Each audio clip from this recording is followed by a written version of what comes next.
Hello and welcome, everyone. Thanks for joining us. While we wish that these circumstances were better, we hope to find today's presentation on emergency foster helpful. Our speaker today is Kelly Dewar, who will talk about how to market your initiative, match people with pets, keep person-to-person contact to a minimum, and answer any questions you may have.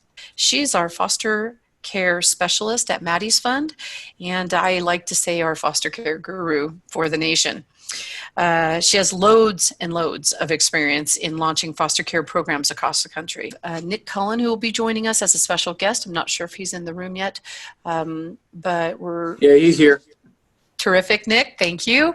We're gonna have him available at the end of the presentation to answer any questions. He's from Kern County and launched a emergency foster care initiative with a drive-through with wonderful results. And we just learned of that recently and asked him to join, as this is such a moving event that is occurring right now. So without further ado, I'd like to introduce Kelly. Thanks for joining us. Kelly, I'd love to have you share the poll results with us. Oh, okay, great. First, also here is Lorraine Epstein, who was a foster coordinator at Austin Animal Center. She did some of the first emergency foster programs. She's also going to be available for the Q&A. Absolutely. Sorry, Lorian, I No worries. had you on my list and I just skipped right over. I don't know why. Thank you for joining us today. Yeah, thanks for having me. Yes. Oh, and Dr. Sheila Segerson, also, she's a veterinary behaviorist with Maddie's Fund, and she's going to be joining to answer her questions. So I think we have a really great group of special guests that span the gamut of information for the questions that could be coming in today. Mm-hmm. So thank you. Thanks.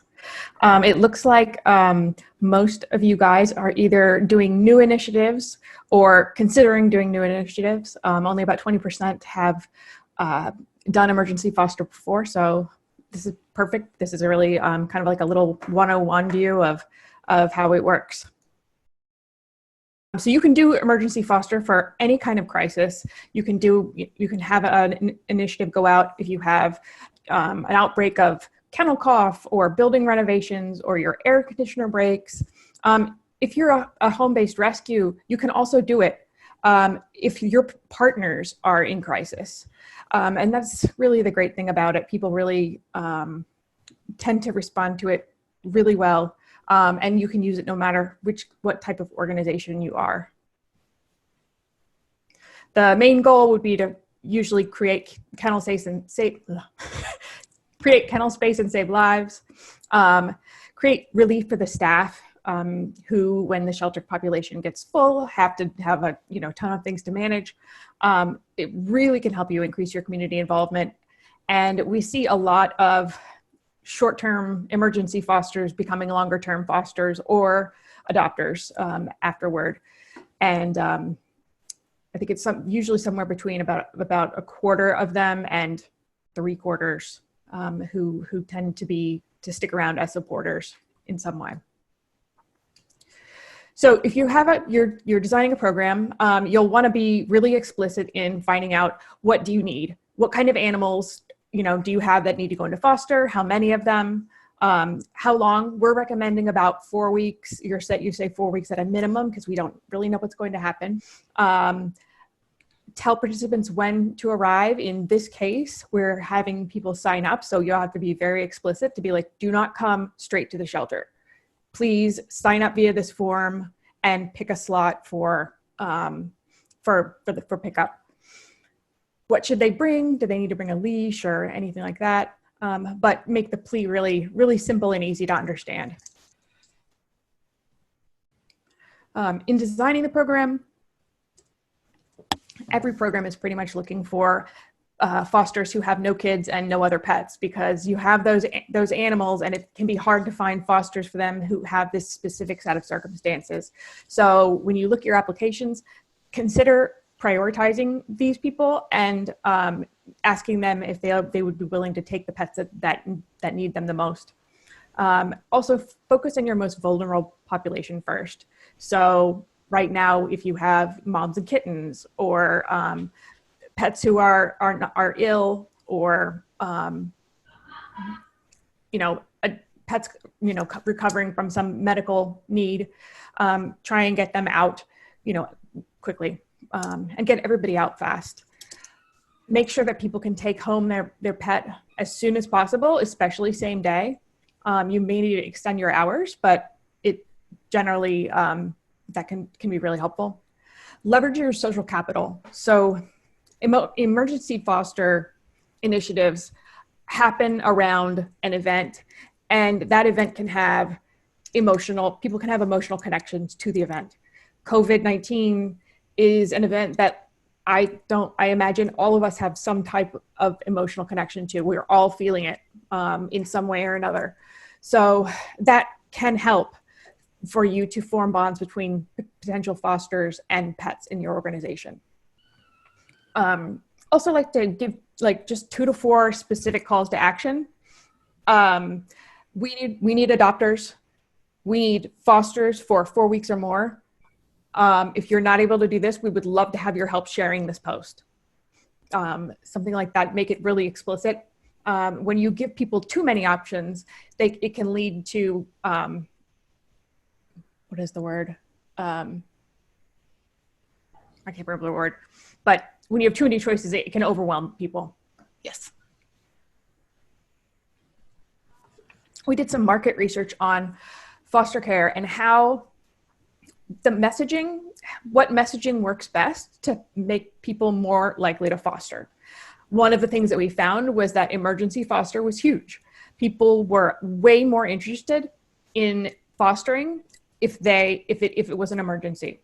And you can see here on these little photos, the left side is very interested and the right is not at all interested.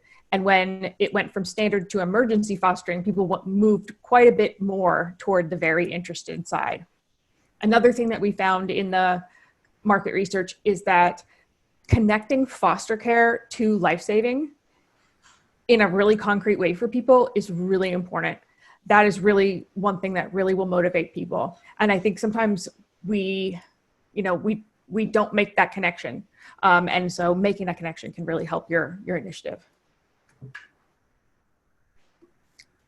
So right now, this is really a whole new world for us.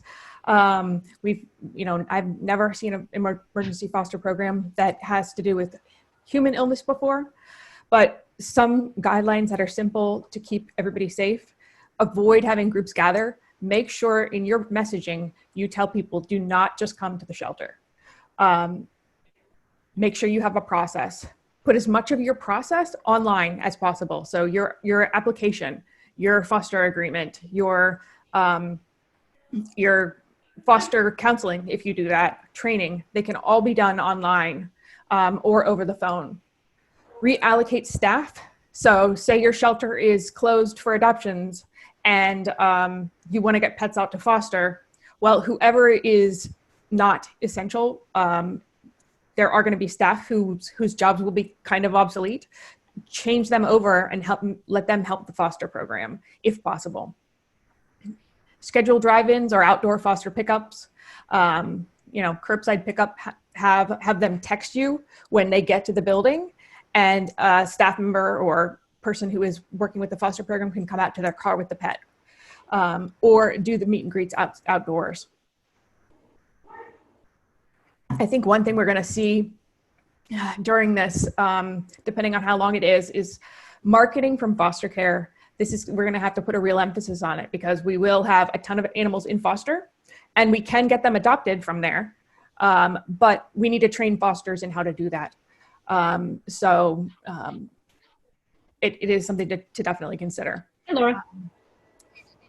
And then vaccines. I'm watching a Maddie's Fund thing on emergency. Guys, it's really quite useful. There's some really good ideas.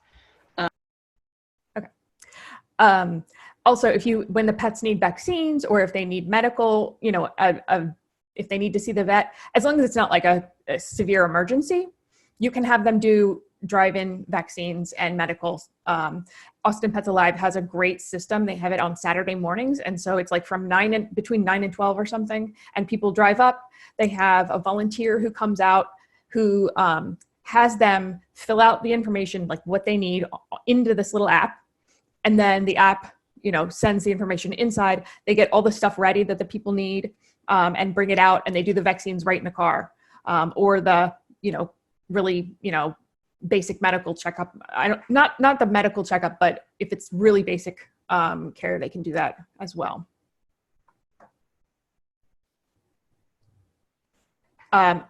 American Pets Alive has some really great information. Everything that I said in the last slide is in this American Pets Alive. They put out an animal shelter COVID-19 preparation guide. So all of the protocols for this are on their website at americanpetsalive.org. We also have a ton of resources on our website for help with emergency foster, and links to all kinds of toolkits from everyone out there. So definitely, please feel free to use everything. Marketing.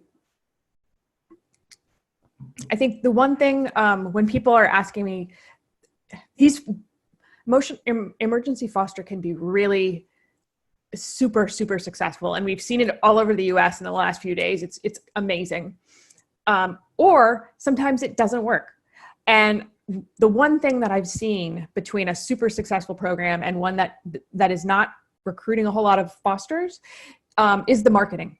So there are some pretty basic things you can do that can really make a huge difference in whether you're going to be able to recruit a whole bunch of a large part of your community. The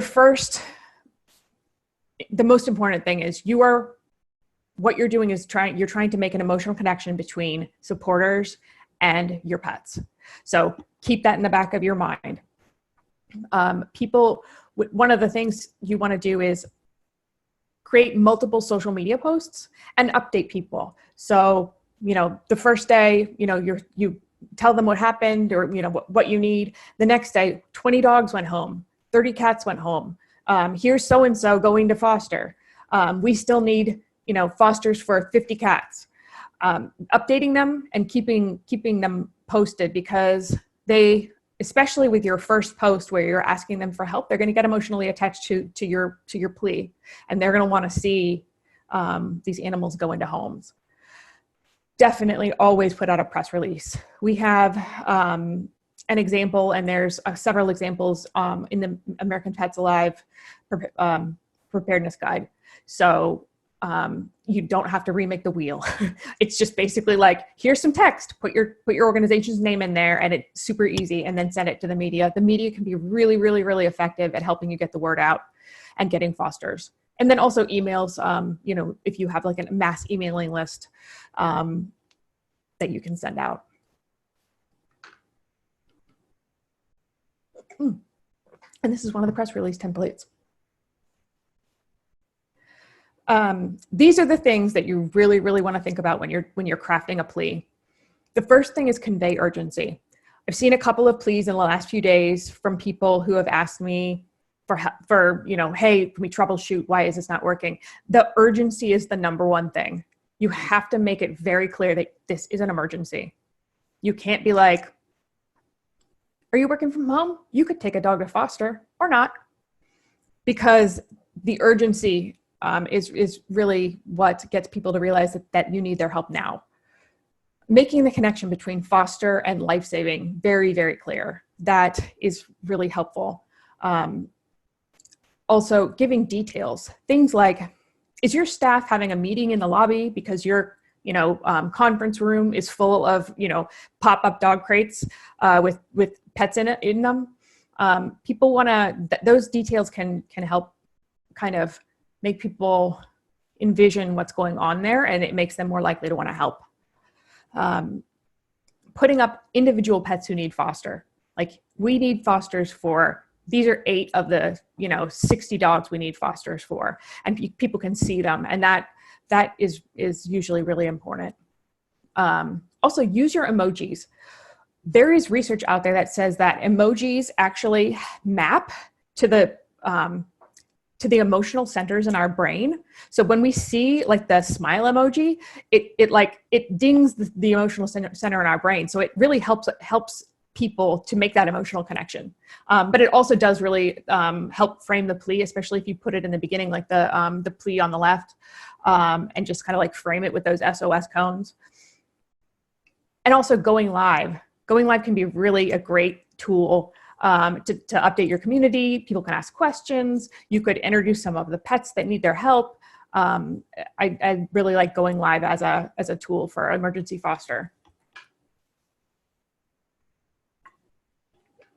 And you can convey urgency without being negative. If you are a rescue that's pulling animals from a shelter that is overly full, stress that, you and the organization have a commitment to saving lives. The shelter is your partner and they're asking you for help because, again, they want to save lives. And that, you need, or if it's your organization, you need their help to continue providing a high level of care, and or save the lives at your own facility. Explaining things that people don't really understand, like we have our volunteer program just closed, and our volunteers every day bring Kongs to all of our dogs. And, without our volunteers, we're not going to be able to provide the same level of care. So this is one reason why we need you to come and foster these dogs. This is a little graphic that we use in the field trip and short-term foster apprenticeships in Charlottesville. And it's basically, take a look at it. Tell me what things work and what is it missing. You can do it in the chat. Just from the last few slides. Anyone? Right, no images. There's no pets here. It's just a graphic. And sometimes that can work, but it works a lot better usually when you put like the pet in it. Too stark. Mm-hmm. Need an emotional connection, right? Right. One of the things too is not ready to adopt. You could try fostering for a couple of days. It's A, way vague, and B, it's not like we need you to foster now. You have to make foster as important as adoption when you're asking. If you want people to take emergency fosters home, you need to make sure that you prioritize foster just like you do adoption, and stuff. So I think that's it. So Norfolk Animal Care Center is a shelter here in Virginia. They put out a plea for emergency foster. Their whole city basically was closing down. They used their emojis. They made it really obvious that they really needed their help. They did a bunch of Facebook Lives to kind of update people. Hey, we're here at the shelter. Here's what's happening now. They sent out press releases and they got a ton of media coverage.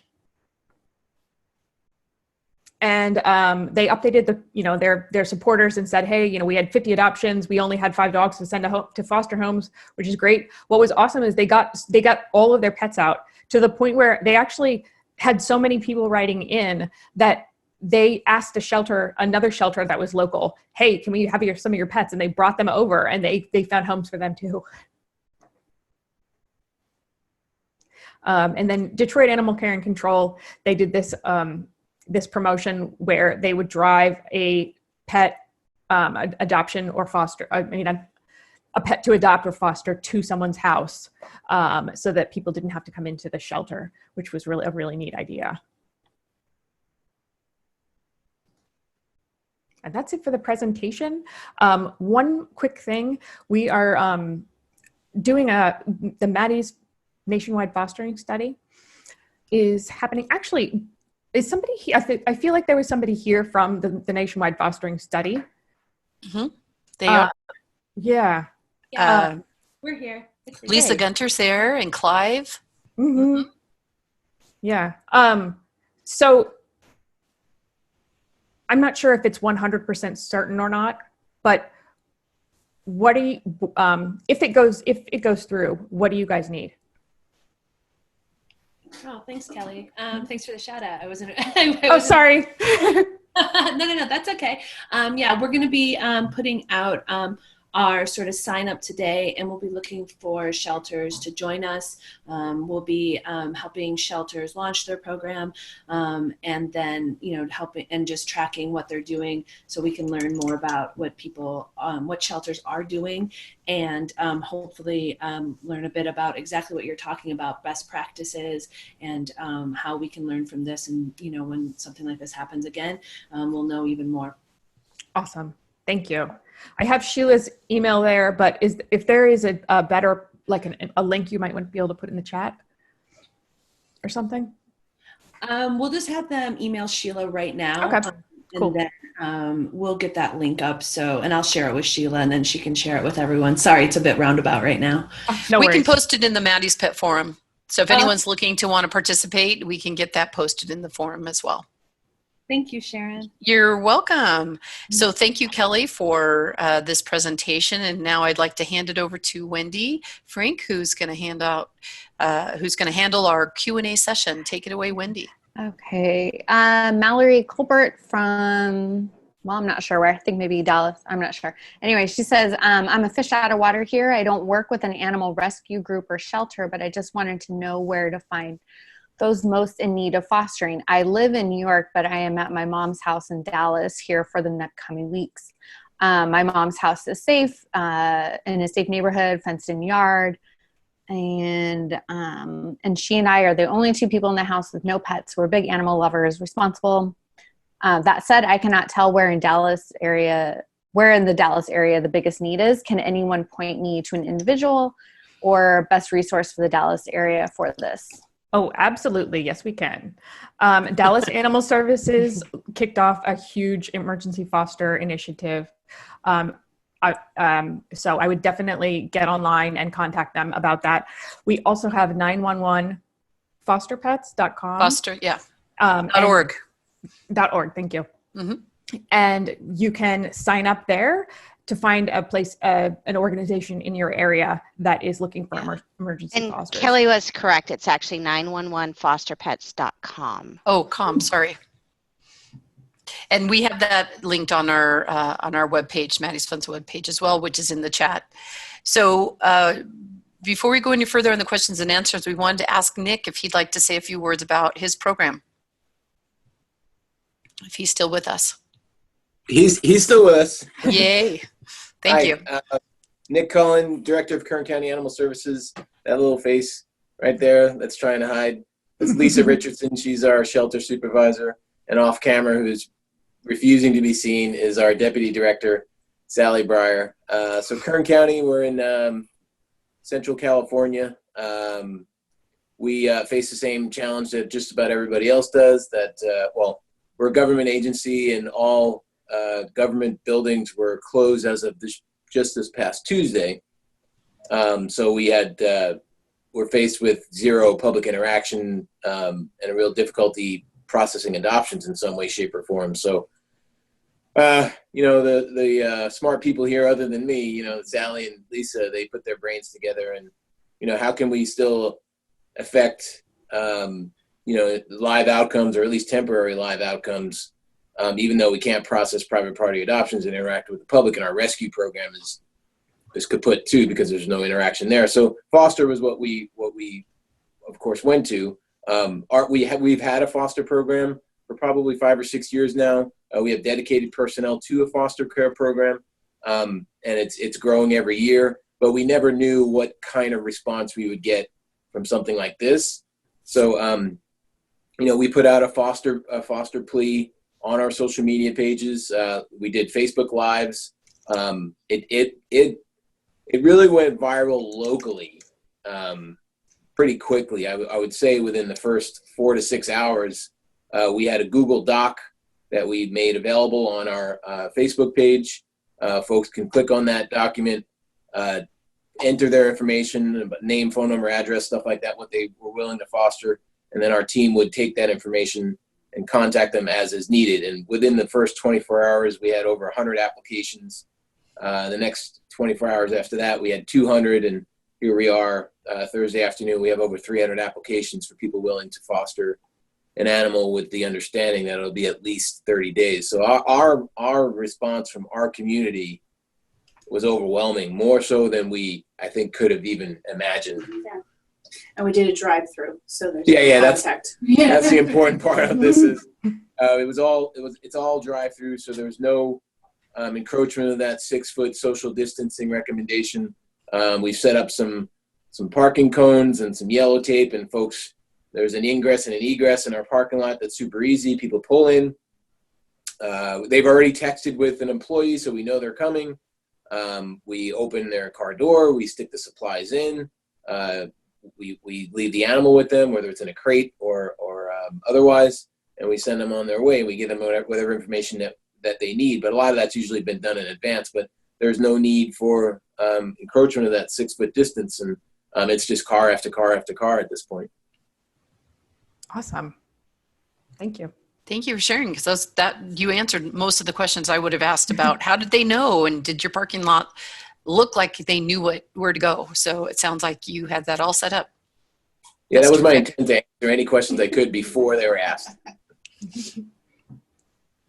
All right, back to the questions. Wendy. Okay, so Whitney Gardner would like to know, how would you suggest following up once animals are in foster care? Meaning, what kinds of questions do you feel are pertinent to ask?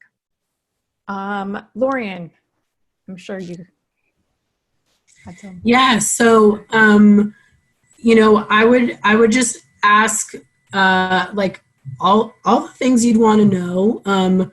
How is eating going, right? Are they eating a regular diet? How is their stool? How's potty training? Kind of questions.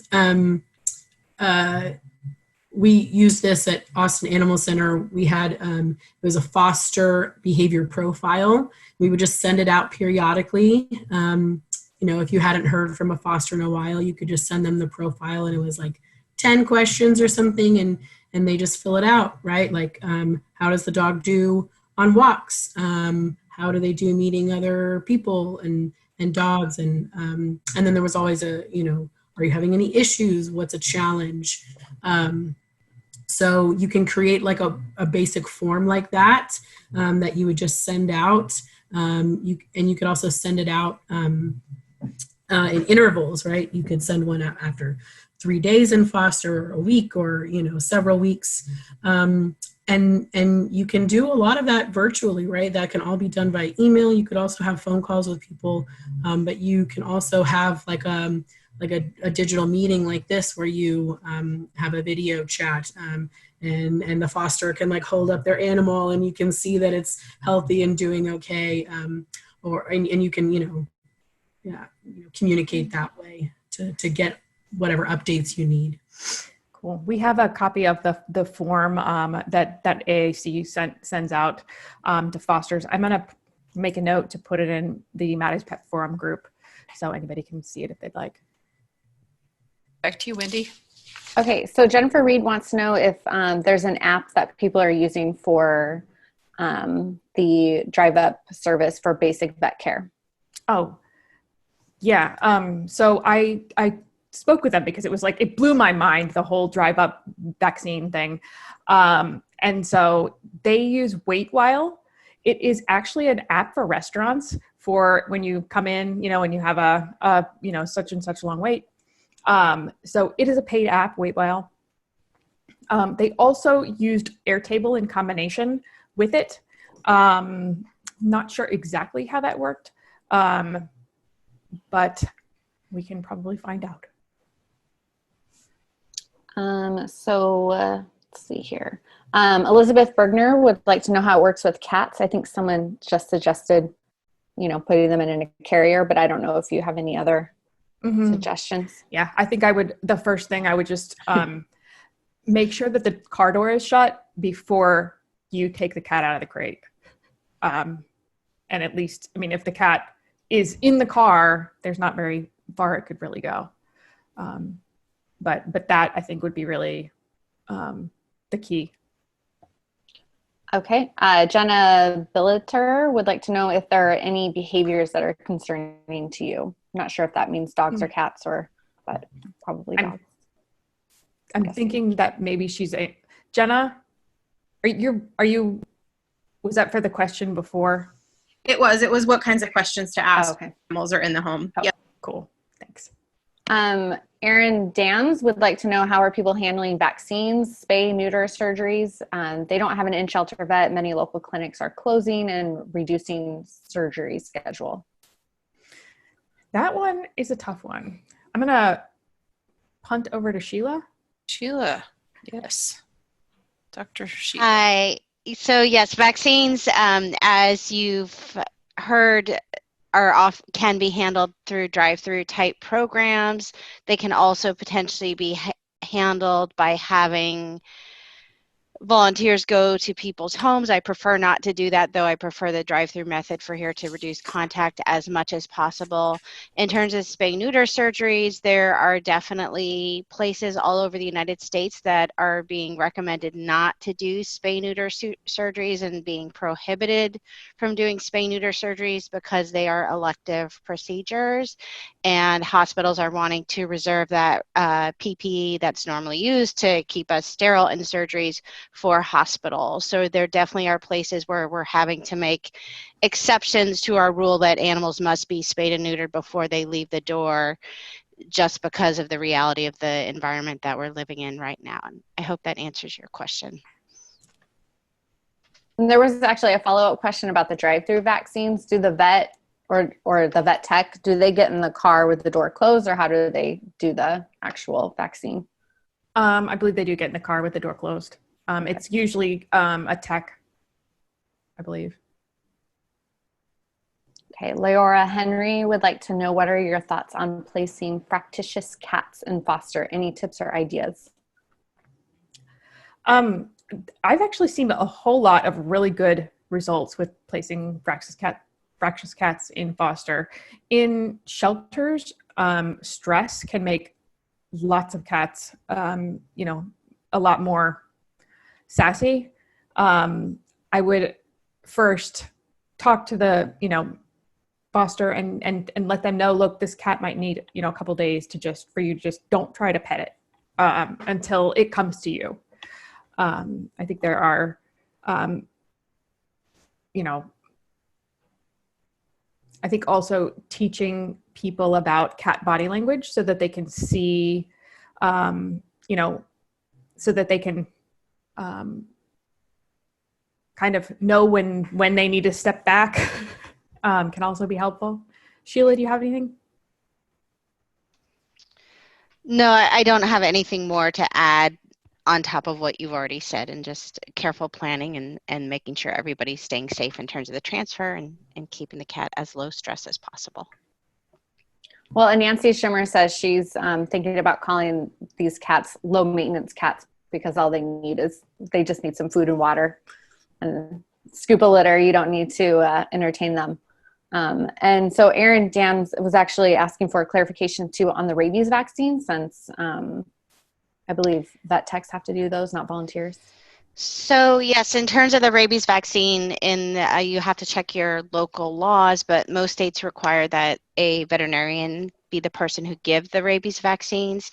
So in situations where someone coming through a drive-through needs something that requires a veterinarian, what many places are doing are then, and Jenna commented on this, bringing that pet into the clinic. So the person stays into the car, the pet goes in to see the veterinarian, is carried in to see the veterinarian.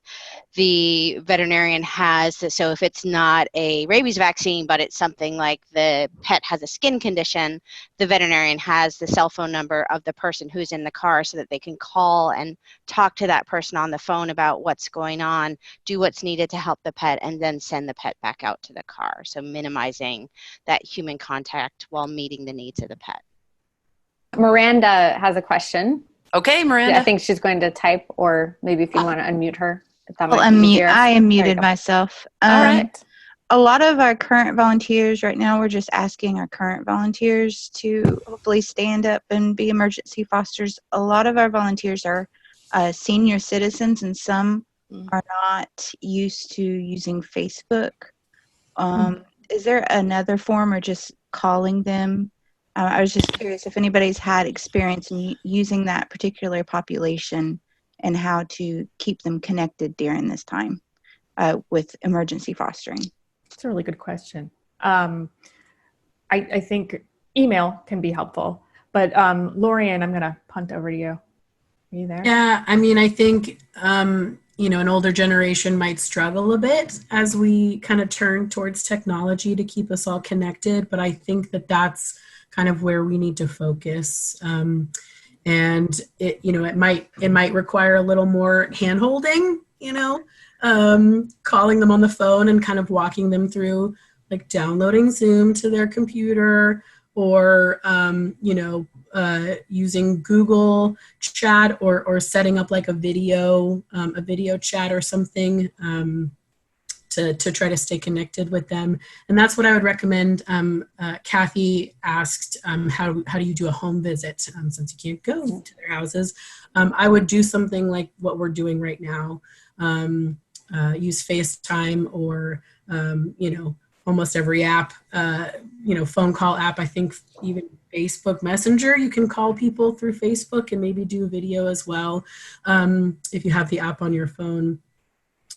So I think that that's probably our best bet, even though some people are going to struggle with the technology and getting used to it. I think once the apps are downloaded and there's a little bit of practice with it, people will catch on.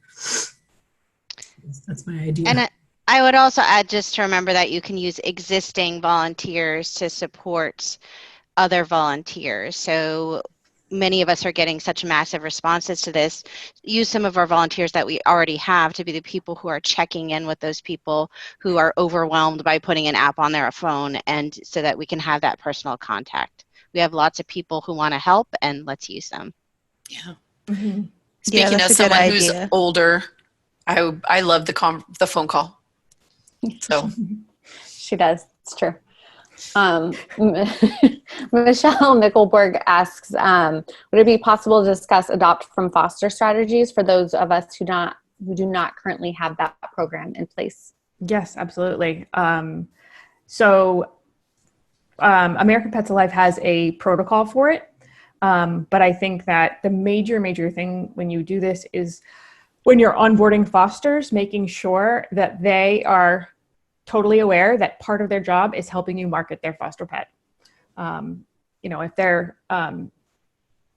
they're not comfortable having people over to their home, well, if it's dog, they can meet people at a park or something like that. But just knowing that like those photos and those videos are really important. Did you have any specific questions? Lorian, maybe you could tell us a little about, because you guys did a really good adopt from foster, had a process that was good. Yeah, so I think setting up your expectations ahead of time, right? As you hand off the foster animal, say that, your job is to provide food, water, care, exercise, attention, and also marketing content, right? You can send that back to the shelter rescue. They can put that on the website. We always like to encourage our fosters to post on their own social media, post on your next door, right? Help get, help market the animal from the home. And like, I keep thinking like we're in this situation where we're all stuck at home, and this is like literally the most perfect time to bring an animal home and get them settled and get them used to the routines. So, if you have neighbors who are bored out of their mind and they can't do anything else, maybe they want to adopt your foster pet, or maybe they want to foster, themselves. So I think, even as crazy and, problematic this situation, we're facing it's also kind of a blessing in disguise, because we can place a lot of these animals that have kind of a perfect scenario, because people are home all the time. They can pay attention to them. They can give them adequate, walks and exercise, and get them settled into crate training or potty training and, the household routines. I lost track of what I was going to answer. It was a foster to or adopting from foster care. Oh, yeah. Training your fosters even for adoption. So we always give, it doesn't work like this everywhere, but at Austin Animal Center, we always gave the foster parent the first option if they wanted to adopt their pet. So they just had to fill out that adoption application just like anybody else, and we kind of just flip them into adopter mode. We would always waive the adoption fee, and we would then just simply outcome them. And of course, the animal had to be, fully vetted and spayed and neutered and ready to be outcomed, as if it was just leaving a shelter with an adopter. Did you have training materials for the fosters to be an adoption advocate to help with that? We had how to get your foster pet adopted. It was part of the foster manual. Talked about how to take pictures, how to sort of observe and talk about all the good things, and also how to talk about maybe behavior challenges in a way that didn't scare people off, but also was being honest, how to sort of make a match, how to do meet and greets. And of course that, it might be a challenge in our current environment. But I think some of that, that training material is online. Yeah, I will put, and I have the form that you made up about marketing to train them. These are the things we need you to do. And I'll put that in the management forum group. Jenna has something to say. Mm-hmm. Hey, just want to give a couple more ideas for adopting from foster care. We actually have we've outlined kind of the process of moving an animal through foster care. So all of the medical stuff that needs to happen, but then also all of the promo stuff that needs to happen. So our case managers and staff are following those timelines and prompting fosters through, hey, you're about to get your kitten spay-neutered. Let's go ahead and make them available on the website. We need 3 pictures, 3 to 5 sentence bio. And then by the time they're up on the website, they're basically adopted by the time they've been spayed or neutered. And then animals that are kind of sticking around in foster, we have what's called an adoption action plan, where staff or our volunteers that work with our foster parents actually go through, and 1, they offer, do you want to adopt this animal? But 2, they say, let's do a barriers assessment, and they ask the foster parent to identify why they think this animal isn't getting adopted. And then they come up with a 3 to 5 step plan that the foster has to agree to in order to get the animal adopted. So this is amazing. Do you have guidelines? Yeah.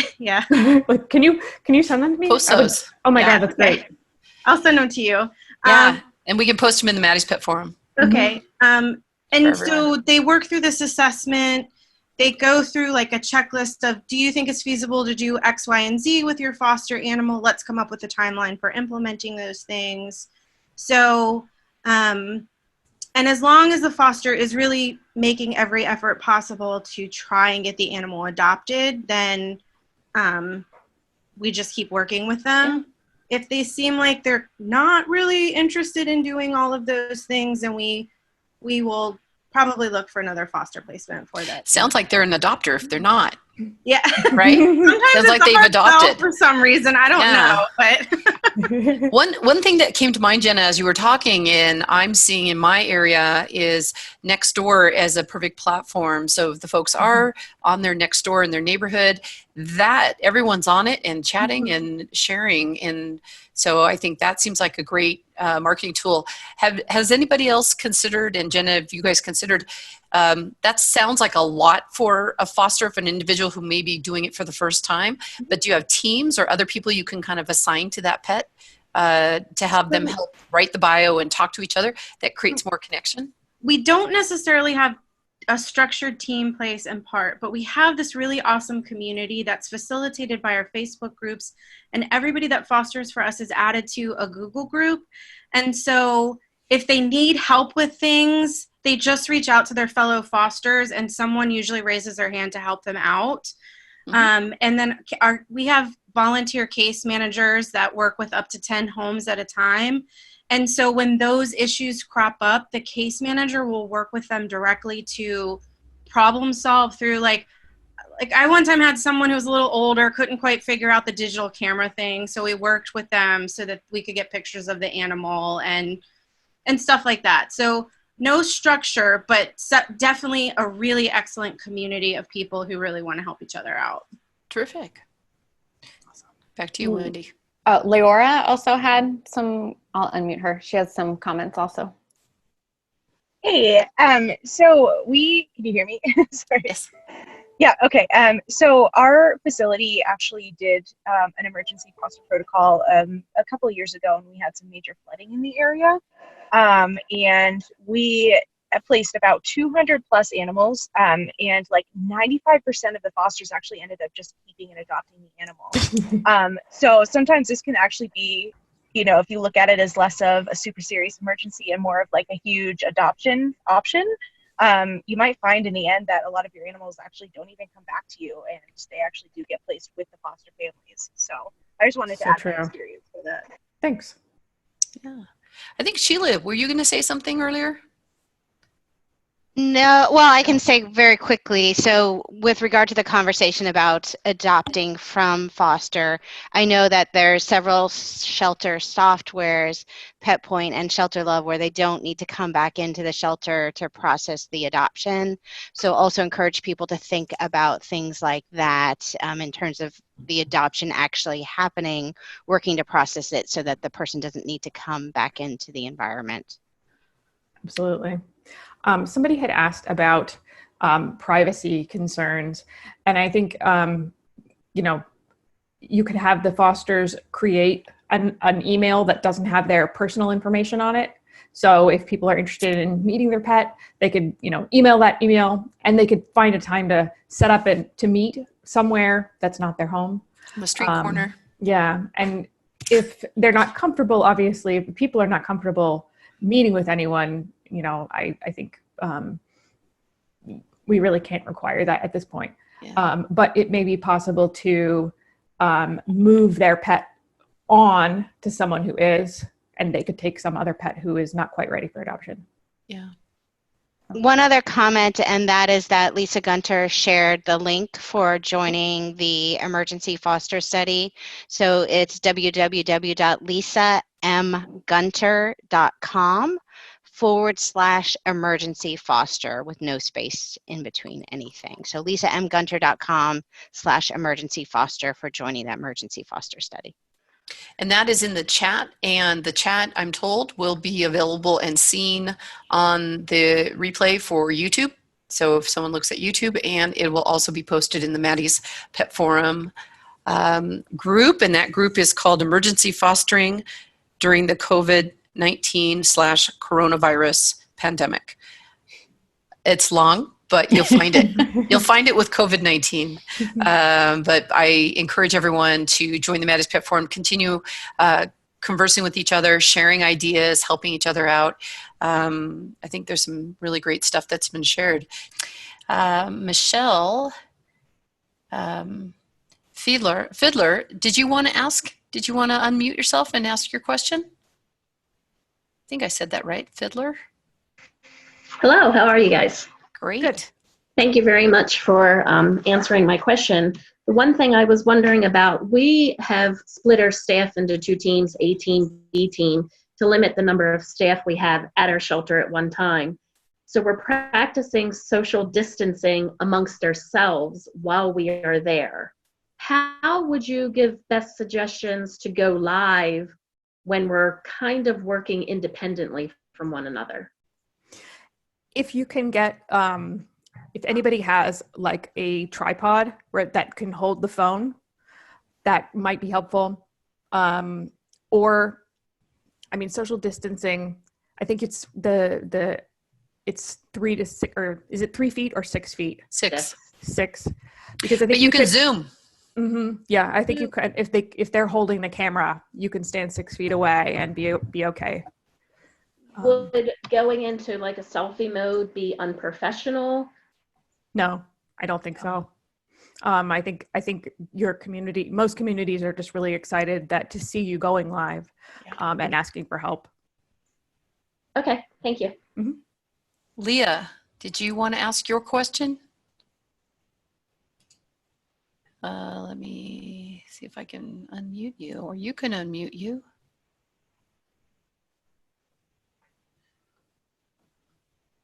Well, okay, her question is, when you are asking for fosters, are you giving them a timeline for how long they will have the animals, or just leaving it open-ended? How are you handling individuals coming to the shelter to choose their prospective foster?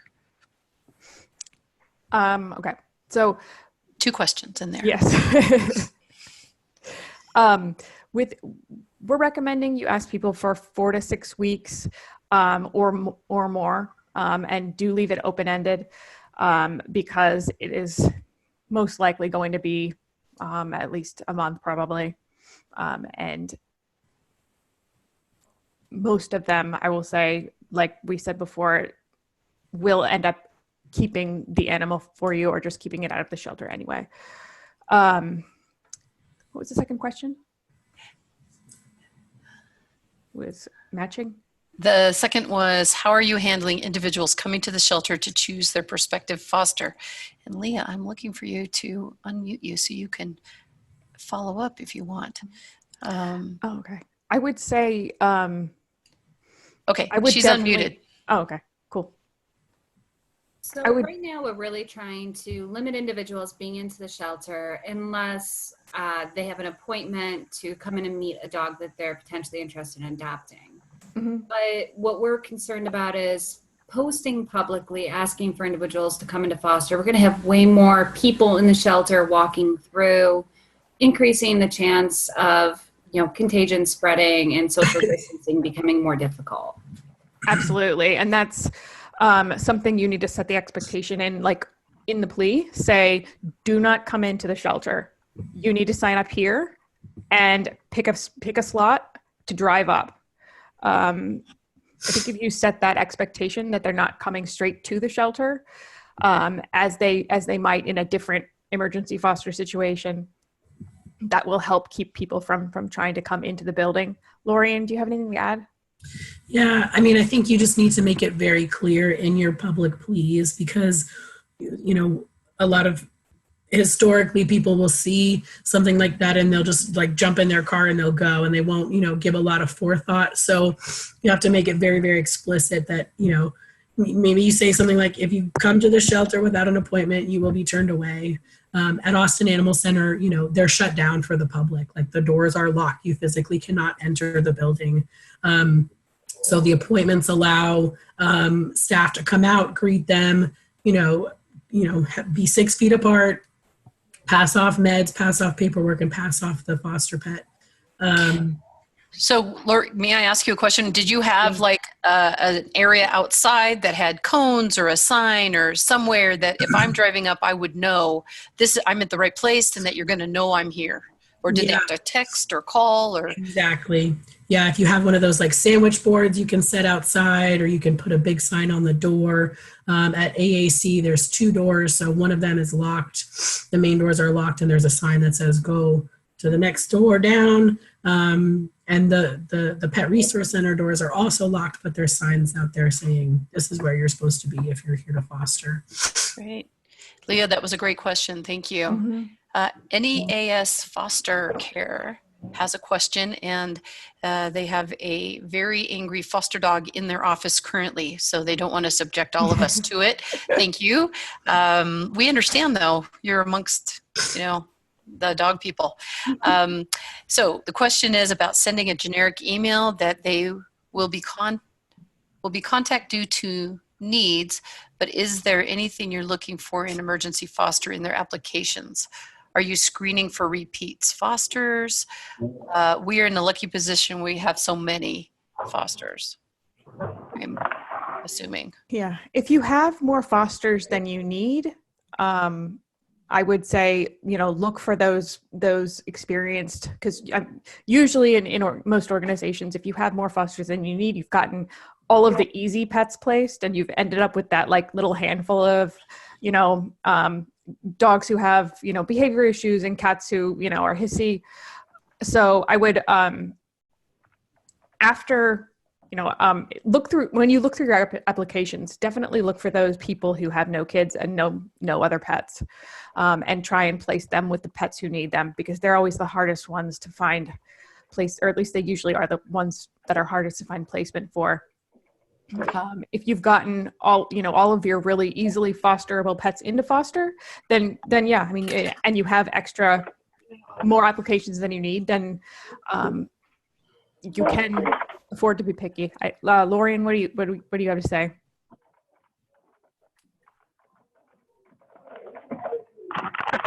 Lorian, you're there. I was muted. Sorry, and I was reading the next question. Yeah, I'll read the next question for you. Okay. NEAS, one question before you do that. NEAS Foster, did you guys have any follow-up, because you're unmuted at this moment? I'm going to take that as a no. Okay. Go ahead, Lorian. Well, I wasn't finished reading the next question.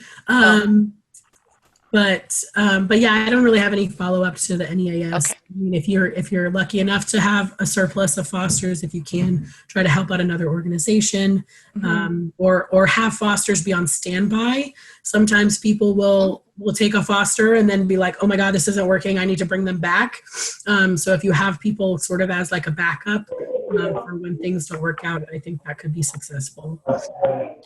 Gina Carbonari, did you want to ask your question? Do you want to unmute? You typed it in. We can read it for you if you'd like. Gina.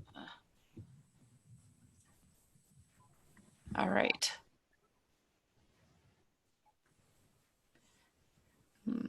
All right. Gina's question is, we are doing on-call emergency fostering. Animals in the shelter are staying here with plans for using the fosters when we near capacity. Reasoning is concern for foster homes becoming infected and then requiring the return of the foster after confirmed exposure. We're thinking more of emergency fostering as shelter diversion. Do you think this is a valid concern? Thoughts on using the program this way rather than clearing the shelter now? As a question. We also have an A team on hand now with a B team quarantine for backup. We are the County Humane Law and do DCO. So we have response requirements for bringing emergency cases, so we cannot completely shut down. Thank you, Gina, for your question. It's a really good question. I'm almost a little bit stumped. I think it's not a bad idea. Let me think about that one. Lorian? Yeah, it's also kind of tricky. I mean, in general, I would say anytime you can prevent an animal from coming in the shelter doors, like, do it. Right? They're more at risk of disease and getting sick and having hands-on and passing things off. But if they're already vetted and if you can use your fosters as shelter diversion, I don't see a reason why not to do that in this case, as long as you can maintain all safety protocols in the process.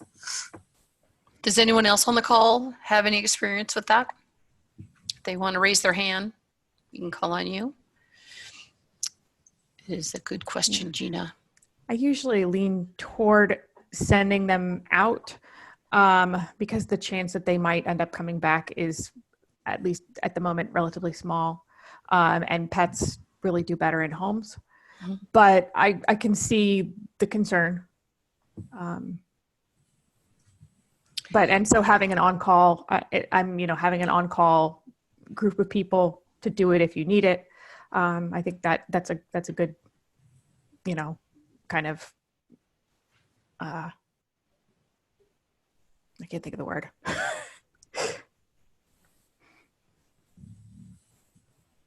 A backup plan? Is that kind of what you're thinking? Thank you. You're welcome.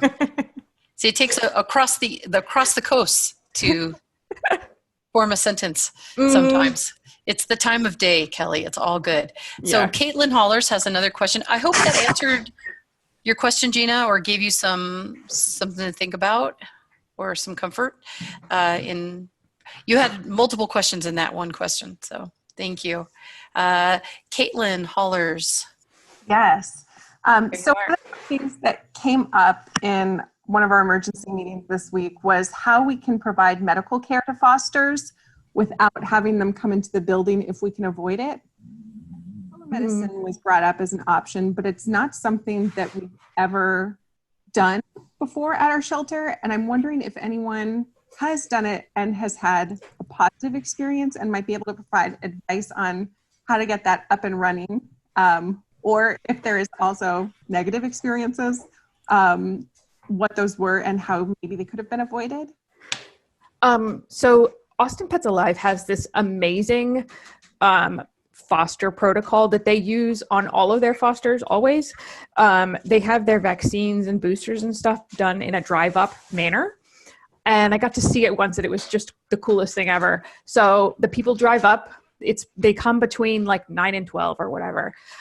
They have a volunteer who goes up to the car, has them fill out an online form, and the form goes directly inside to the person who's coordinating the whole thing. That person gets together the stuff that they need and brings it out to the car, does the vaccines in the car or the medical checkup or whatever it is.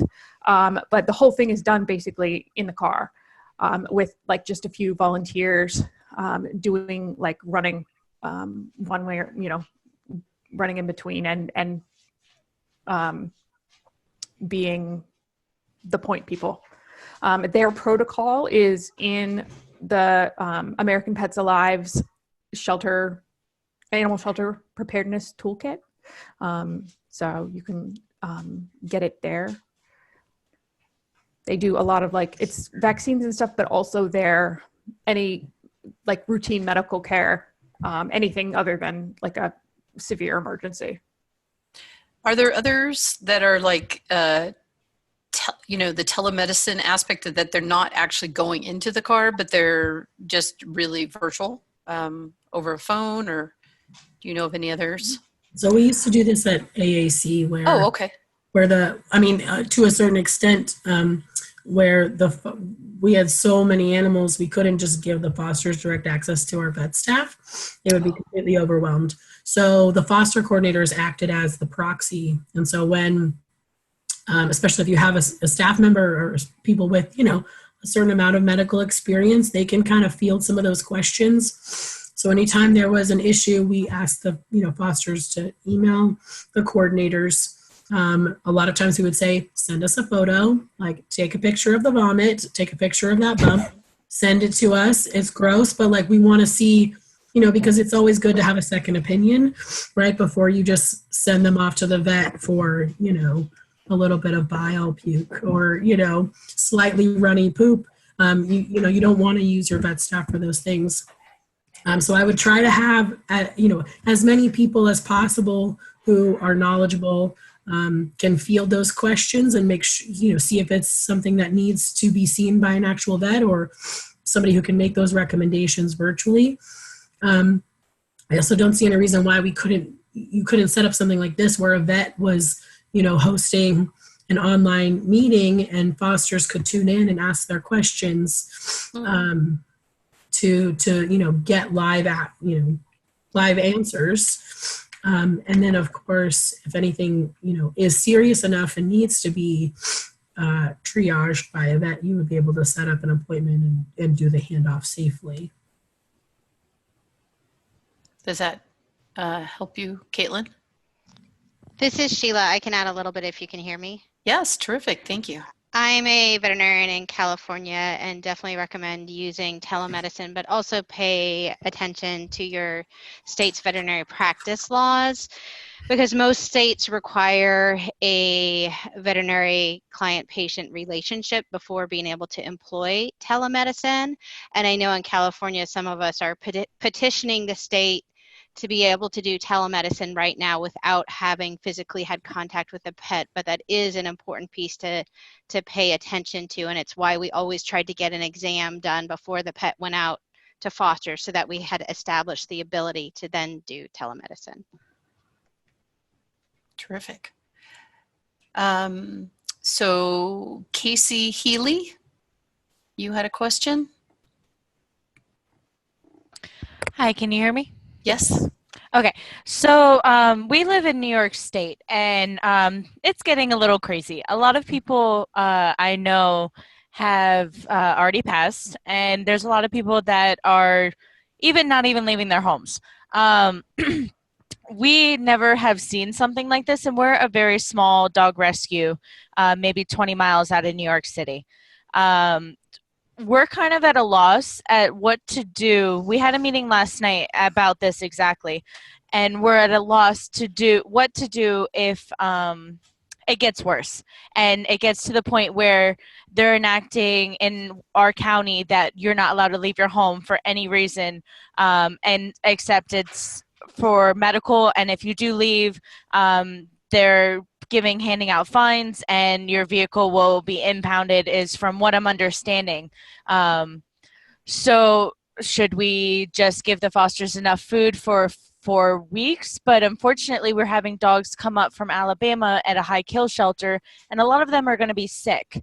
We're not going to be able to, if we give them for 4 weeks, we're not going to see the dogs for 4 weeks.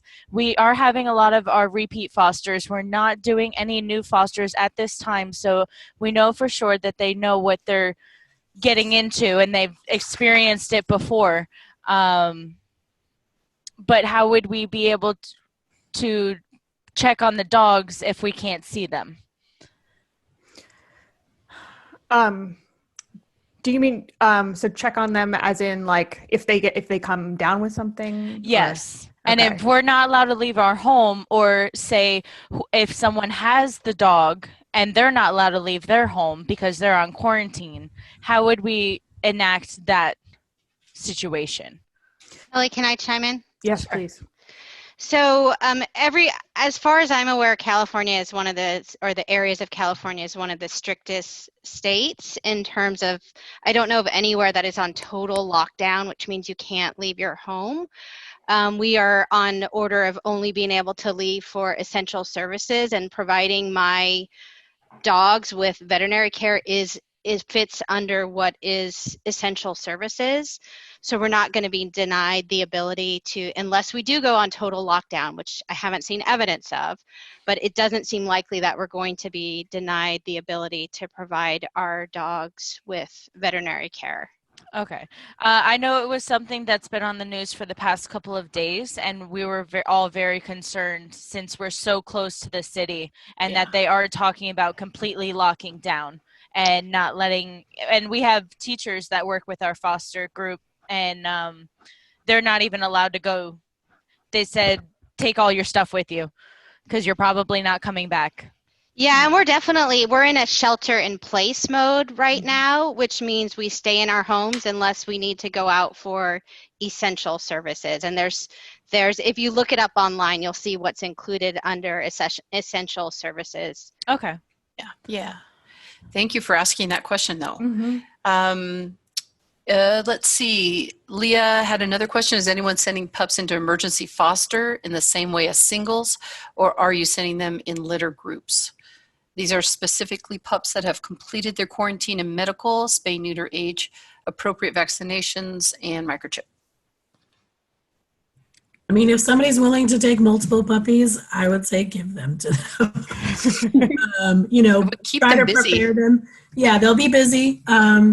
Make sure that they're prepared, and make it clear that, there's not a backup plan. And if they take 4 puppies, then they have 4 puppies, and they have to clean up, 4 puppies worth of poop. But I wouldn't necessarily restrict people unless it's a safety concern.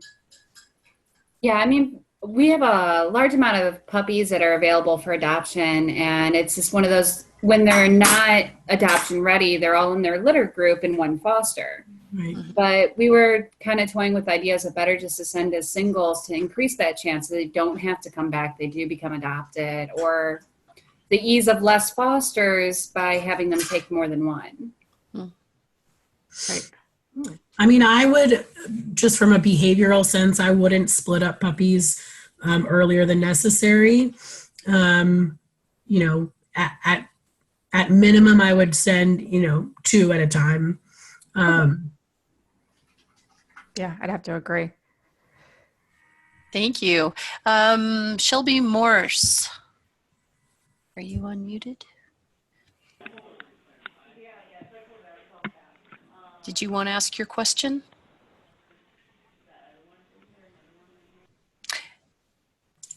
I don't see her. Shelby, oh, you're on your phone. Okay. I will ask you a question. Is there a worry of food shortages for pets? How do you suggest handling food supply for fosters? I have not heard anything about food shortages looming in the future. I've heard a rumor about potential food shortages, but it's just a very vague rumor at this point. And it reminded me that if something like, worst case scenario, if something like that were to happen, we will still have access to grocery stores. Grocery stores aren't closing, and we can go back to the old fashion of making home cooked meals for our pets, and there's lots of recipes online to make sure that they're nutritionally adequate. So hopefully it doesn't come to that, because that will be a lot of work, but just remember that we'll be okay. I've heard that pet stores are considered essential, just like food stores for humans. The pet stores are considered. That's what I've heard. But I heard a rumor that Amazon was going to stop delivering non-essential things. So if pet food is part of that, essential category, yeah, you can always try to have it to, be delivered. Yeah, that's a good idea. Okay. Let's see. Gina. Is Gina unmuted? You had some other information that you wanted to ask.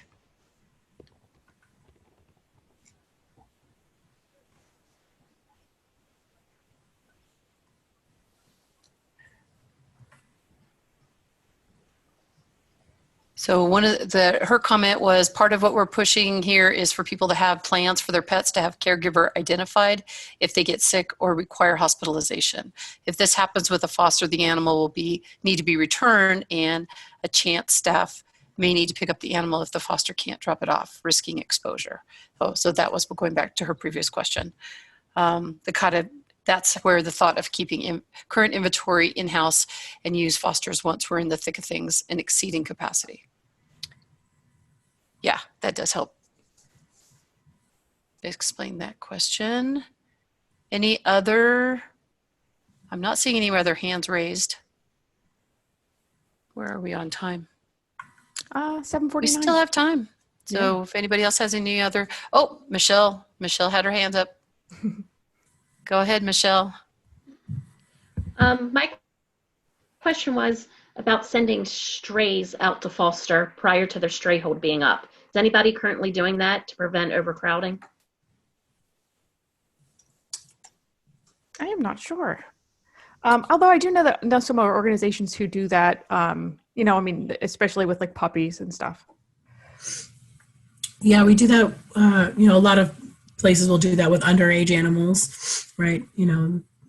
Bottle babies come in and we don't wait 3 days or whatever the stray hold is before sending them into foster. Also, there's a program that allows finders to foster. So you could potentially send strays into foster through that method, where a finder comes in and says, I'm willing to foster this since I can't bring it in, if you're not doing intake or if there's no space, you set them up as a foster that way. You do try to get the animal like a medical intake exam and vaccinated before sending them home, though. But that I'm sure will be tricky as we go forward. Yes. Okay. Thank you. Thank you, Michelle. Kelly, we had poll results from the poll that we asked everyone earlier. Mm-hmm. So I think Allison was going to set that up. So if that helps you to Oh, wow. Yeah. get So a sense of our audience. yeah, only 20% have done an emergency foster initiative for the before ever. So this is great. It's very exciting to have so many people here who are, interested in starting emergency foster initiatives. Really cool.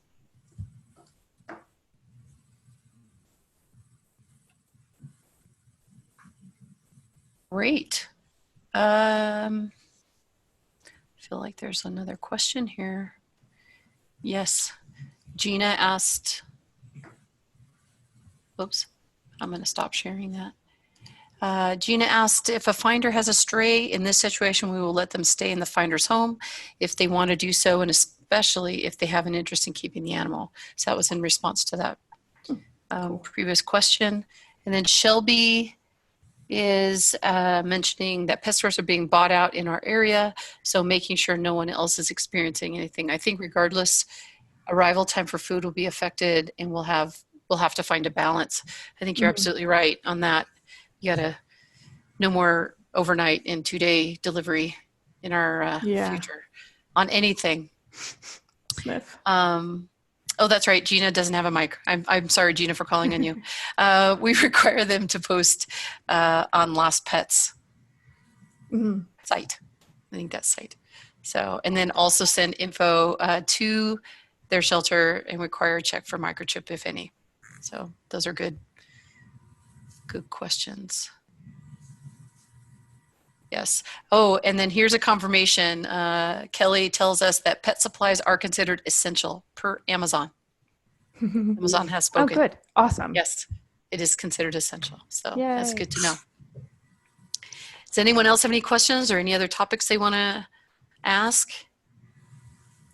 I just wanted to make a point to just mention, like, as much as you can do virtually, that's going to be, the priority and the way that we, start to operate, right? Having these meetings, emails, phone calls, FaceTiming, as much as you can transition now to virtual, you'll have an easier time. So, if you're a group who wants to do a home check, right, you're not going to be able to do that. But you send a foster home, you can have a meeting with them like this and say, show me your pup, like, let's do some training. You can do all of that virtually. We have the technology. Historically, based on our previous emergency foster pleas, having lists online where people could kind of like shop ahead of time was typically helpful if you have that capacity. So if you're having to completely empty your shelter, like everybody's got to go, not every foster is going to have the luxury of like picking who they want to take home. So if that's part of your plea, you can say that up front, like, you don't get to choose, you're going to get an animal because we're in this dire situation, right? Like, the animal will die unless you take it home. So we can't give you like a kid-friendly, cat-friendly dog. But if you like it, if you have hundreds of dogs and you're just trying to get out as many as possible, because you don't have, like at AAC, it's shut down to the public and volunteers, so staff are having to walk all the dogs. So right now we're trying to get as many animals out as possible just to ease that load. The animals are still being taken care of, but it's harder. And there's hundreds of animals there, so that can be really intimidating for people who are looking on the website, looking at the list of animals, who to take home. So if you can create kind of a short list for them, we would do this for emergency fosters or summer camp fosters. We would, narrow down 20, 30 dogs and put it in a Google Doc sheet. And then that Google Doc was shared widely. You can post it on Facebook. And then the document that had each list of, it had each dog, their ID number, maybe some notes about them. Are they cat friendly? Are they kid friendly? Are they dog friendly? Are they potty trained? And then that document was updated in real time as they left. So the people who were continuing to look, they would see, oh, that dog already went to foster. And then they would only be seeing, the rest of the list of who was available. And of course, we would let other animals be available too. But that was only, when people were able to come into the shelter and walk around and see all the other dogs who were in kennels. In this case, you might not be able to have people walk around and look and find somebody. So that's just my recommendation is put it online as much as possible so that people can help out that way. One of the as you were talking about that, one of the questions came to me was, just like Kelly was mentioning, you could do the drive up foster if the shelter needed people to walk the dogs. Because I know people in my neighborhood are doing this. Could people kind of drive up, take the dog from, the shelter and go for a walk, or put it in their car and then take it out, almost like a modified doggy day out? Yeah, actually, in a way. I was writing protocols for field trips for the earlier today, and one of the points was to have a list of outdoor locations where people could go that are low traffic, and just be like, go to one of these places, but also drive up to pick them up. So yeah. I'm noticing in my neighborhood, people are walking, but they are looking backwards and forwards to make sure they're distancing themselves. And it's like a parade down my street of people out walking their dog, and, no one's crowding.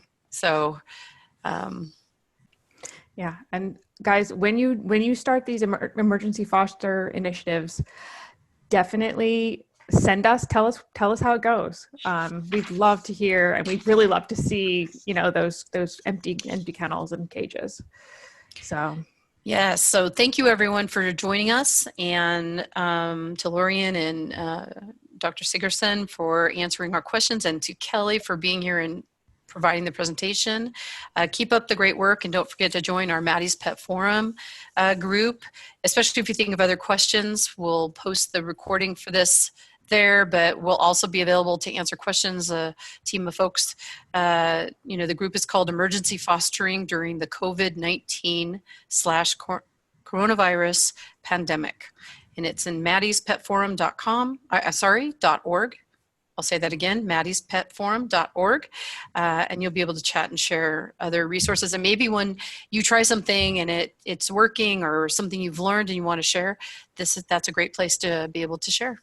And again, thank you so much for all the great work that you are doing, especially during this time.